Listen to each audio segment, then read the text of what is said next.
अगर जगह नहीं है तो आप रास्ते के 2 व्हीलर और 4 व्हीलर को लेके जाकर डंप कर रहे हो, गावठन में जमा कर रहे हो, उनकी गाड़ियाँ छोड़ नहीं रहे हो। बस किसी के पास लाइसेंस नहीं है, किसी ने हेलमेट नहीं पहना है तो उनकी गाड़ियाँ जमा हो रही है और ये बड़े डंपर जमा करने के लिए आपके पास जगह नहीं है।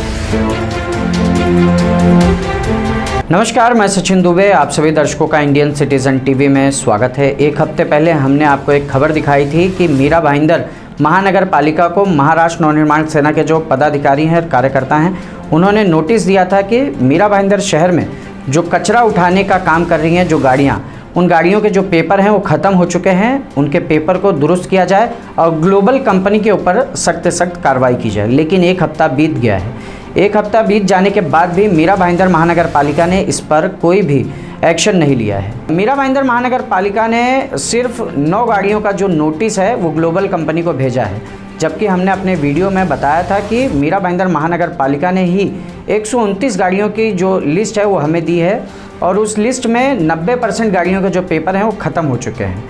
इसके बावजूद भी मीरा भाईंदर महानगर पालिका के अधिकारियों ने सिर्फ और सिर्फ 9 गाड़ियों के जो पेपर दुरुस्ती का जो नोटिस है वो ग्लोबल कंपनी को भेजा है। इस विषय को लेकर मनसे के पदाधिकारियों से हमने बात की। उन्होंने क्या जानकारी हमें दी है, आइए दिखाते हैं आपको। ग्लोबल को काम करना नहीं है, तो जब उनको काम करना नहीं है तो हम क्यों उसके पीछे पड़े? ये क्लियर इंडिकेशन है कि ग्लोबल के तरफ उनका झुकाव है। किसका झुकाव है? नगर पालिका के अधिकारी या यहाँ के जो नगर सेवक बोलो, या तो अभी मैं किसी का नाम नहीं लेना चाहता। जो गाड़ी आपको अनफिट दिखती है फोड़ दीजिए। मेरे सारे महाराष्ट्र सैनिक को भी आह्वान है, आज के बाद गाड़ियाँ फूटेगी, कैसे फूटेगी, कब फूटेगी, हम हमारे प्रॉपर तरीके से करेंगे। आपको बहुत जल्दी इसके रिजल्ट्स रास्ते पे दिखेंगे। ये मुद्दा पहली बार जब हमने नगर पालिका में आयुक्त के सामने बोलने की कोशिश की, आयुक्त तभी भी मिले नहीं हमको। उसके बाद हमने सारे अधिकारी जो हैं, जैसे रवि पवार बोलिए, कामले सर बोलिए, सबसे हमने मिलकर इसके बारे में प्रॉपर डिस्कशन किया था। प्रॉपर इसके ऊपर एक्सप्लेनेशन भी दिया उनको कि क्या एग्जैक्टली हो रहा है। रिसेंटली 2-3 दिन पहले हमको एक लेटर आया जहां पर उन्होंने आउट ऑफ जो 150 गाड़ी चल रहा है शहर में, उसमें से एक 9 गाड़ी हमको खाली लिस्ट करके बता दिए कि ये अनफिट के अगेंस्ट में हमने नगर पालिका की तरफ से लेटर भेजा है। तो बाकी के गाड़ियां जो आपने ही हमको इन्फॉर्मेशन दी है कि अनफिट है, तो आर यू सेइंग कि वो फिट हो गए अचानक में? पानपट्टे से हमने इसके विषय में जब पूछा तो सडनली उनका रिस्पॉन्सेस चेंज हो गया। आज वो बोल रहे हैं नहीं, ठहराव के बाद और 2-3 ठहराव पास हो गए हैं, मेरे ख्याल से आपको इन्फॉर्मेशन मिला नहीं है। तो ये खुद एक्सेप्ट कर रहे हैं कि आरटीआई में हम इन्फॉर्मेशन छुपा रहे हैं। ये उनका खुद का एक्सेप्टेंस है कि हमने आपको आधा इन्फॉर्मेशन दिया, बाकी इन्फॉर्मेशन मैं आपको देता हूँ। अभी जब हम प्रेशर डालें, गाड़ी की डिटेल्स क्या है, कॉन्ट्रैक्ट की डिटेल्स क्या है, तो आपने इन्फॉर्मेशन छुपाया। ये एक्सेप्टेंस उनके तरफ से ही आया हमको। ग्लोबल को काम करना नहीं है, तो जब उनको काम करना नहीं है तो हम क्यों उसके पीछे पड़े? ये क्लियर इंडिकेशन है कि ग्लोबल के तरफ उनका झुकाव है।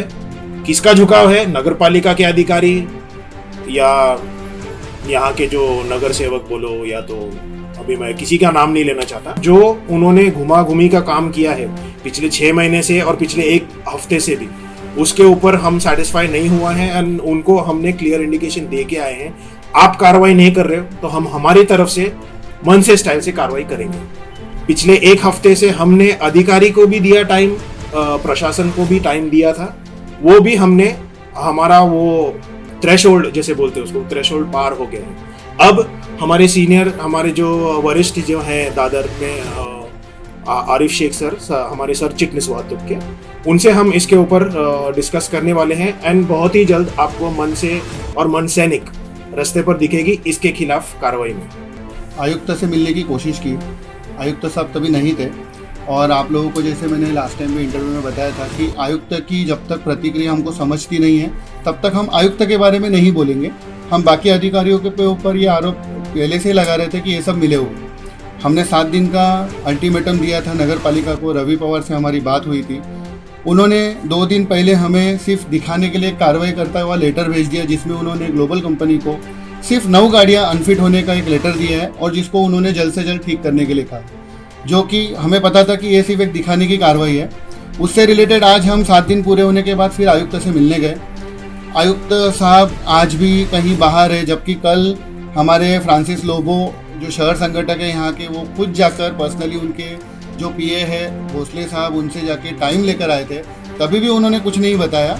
उन्होंने कहा कि ठीक है आप 12:30 बजे आइए। और आज जब हम जाते हैं तो पता चलता है कि आयुक्त तो सब मंत्रालय गए हैं। जब हम पानपट्टी के पास गए तो पानपट्टी की जो बातें हैं वो तो और भी भयानक थी, क्योंकि जब उन्होंने शुरुआत की तब उन्होंने बोला कि हाँ ये अनफिट गाड़ियाँ हैं, हमको पता है, हमने उसके ऊपर कार्रवाई के लिए बोला है। तो मैंने बोला आपको जब पता है अनफिट गाड़ियाँ है और आप कार्रवाई के लिए बोल रहे हो तो सिर्फ 4-8 गाड़ियाँ कार्रवाई करके चलेगा क्या? तो उनका पहला लाइन ये था कि हाँ ये तो 90 के ऊपर नगर सेवक है, सबको ये मुद्दा पता है, सिर्फ आपको पता है, ऐसा थोड़ी है। तो मेरे लिए वो सरप्राइजिंग था। मैंने उनको इमीडिएट क्वेश्चन किया कि आपका बोलने का मतलब है कि ये अनफिट गाड़ियों के बारे में सारे नगर सेवक को पता है और सारे चुप है? ये भी मैंने उनसे सवाल किया कि ग्लोबल वाले के पीछे हम भाग रहे, हमारे पास दूसरी कंपनी नहीं है क्या? आपके पास दूसरी कंपनी नहीं है? टेंडर निकलते तो और कोई टेंडर में नहीं आता है। मतलब ये सब दिखावा चल रहा है, ये सब भूल भुलैया चल रही है। मीरा भाईंदर की जनता के साथ सीधा सीधा धोखा है। हमें पता है कि ये सब होने वाला नहीं है। इसके लिए आज हमने उनको ऑलरेडी बोल दिया है कि अब हमारा आंदोलन रास्ते पे, जितनी अनफिट गाड़ियां हमको मिलेगी वो गाड़ियां फूटेगी। मैं आपके माध्यम से सबको बताना चाहता हूँ, मीरा भाईंदर की जनता को बताना चाहता हूँ कि इस आंदोलन में हमारे साथ वो पहले से खड़े हैं, अभी भी खड़े रहिए। आप भी रास्ते पे उतरे। मन सैनिक तो तोड़ेंगे ही तोड़ेंगे गाड़ियाँ। आपको भी कहीं गाड़ियाँ दिखती है रास्ते पे, बिंदास तोड़िए। जो गाड़ी आपको अनफिट दिखती है फोड़ दीजिए। मेरे सारे महाराष्ट्र सैनिक को भी आह्वान है, आज के बाद गाड़ियाँ फूटेगी। कैसे फूटेगी, कब फूटेगी, हम हमारे प्रॉपर तरीके से करेंगे। आपको बहुत जल्दी इसके रिजल्ट रास्ते पे दिखेंगे। तो आपने देखा कि मनसे के पदाधिकारियों ने क्या जानकारी दी है। इस विषय की गंभीरता को देखते हुए हमने भी अतिरिक्त आयुक्त संभाजी पानपटे से मुलाकात की, लेकिन उन्होंने इसी तरीके का जवाब हमें भी दिया। इससे आप अंदाज़ा लगा सकते हैं कि मीरा भाईंदर महानगर पालिका किस तरीके से काम कर रही है। लेकिन यहाँ पर एक बहुत बड़ा सवाल ये खड़ा होता है कि अगर मीरा भाईंदर में जो कचरा उठाने वाली गाड़ियाँ हैं उस पर मनसे के पदाधिकारी और कार्यकर्ता तोड़ा कार्रवाई करते हैं तो उसका जिम्मेदार आखिर कौन होगा? मीरा भाईंदर महानगर पालिका, वाहतुक विभाग की टीम या फिर मनसे के पदाधिकारी? क्योंकि मनसे का ऐसा कहना है और हमने भी आपको खबर दिखाई कि मनसे के जो पदाधिकारी हैं और कार्यकर्ता उन्होंने 2 से 3 बार मीरा भाईंदर महानगर पालिका को अवगत कराया है कि ये गाड़ियों के जो पेपर हैं वो ख़त्म हो चुके हैं, इलीगल तरीके से ये गाड़ियाँ मीरा भाईंदर शहर में चल रही हैं। इसके बावजूद भी मीरा भाईंदर महानगर पालिका के कोई भी कर्मचारी, वाहतुक विभाग के कोई भी कर्मचारी इस पर कार्रवाई करने के लिए तैयार नहीं है। आप कमेंट बॉक्स में ज़रूर कमेंट करके बताएं कि आखिर इसका जिम्मेदार कौन होगा। इसी तरह की तमाम खबरों के लिए बने रहे इंडियन सिटीजन टीवी पर। धन्यवाद।